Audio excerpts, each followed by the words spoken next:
19th century in France, some of the most popular organ music ever written was created by composers such as Franck, Saint-Saëns and Widor. But this magnificent music would never have come about were it not for the man who built the organs that inspired it.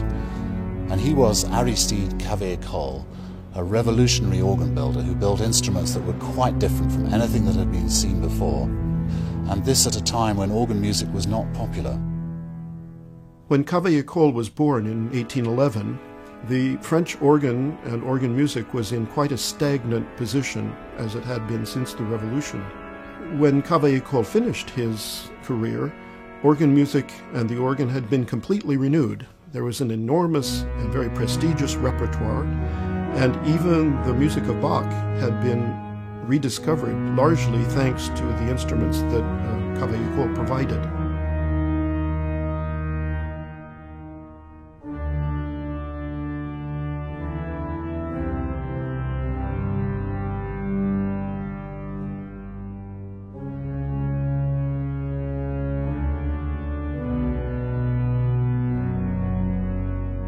Cavaillé-Coll was an artist in the broadest sense of the word, both a true creator and a trendsetter, and also an ambitious industrialist.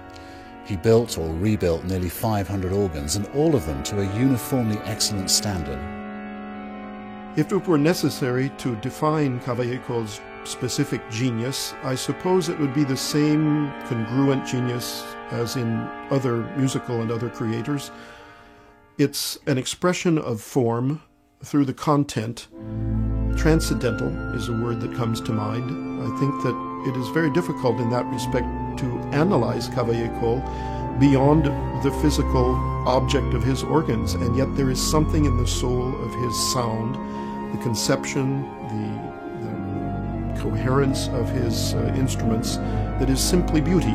And it is, as some have written or said, music personified in the organ. Although not a musician himself, Cavaillé-Coll was very well aware of how important it was that music was played on his instruments, and he personally intervened in the careers of organists and composers to ensure that music was written and performed on his instruments. Cavaillé-Coll worked closely together with the organists of his time.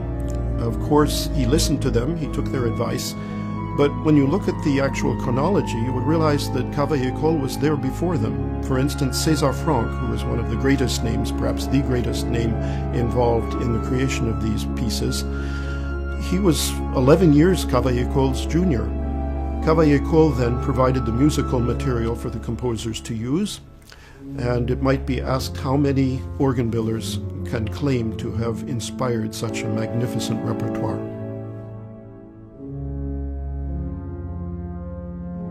In this film, we will explain who Cavaillé-Coll was, how he came to create such magnificent instruments, and how he gave rise to a whole new school of organ composition.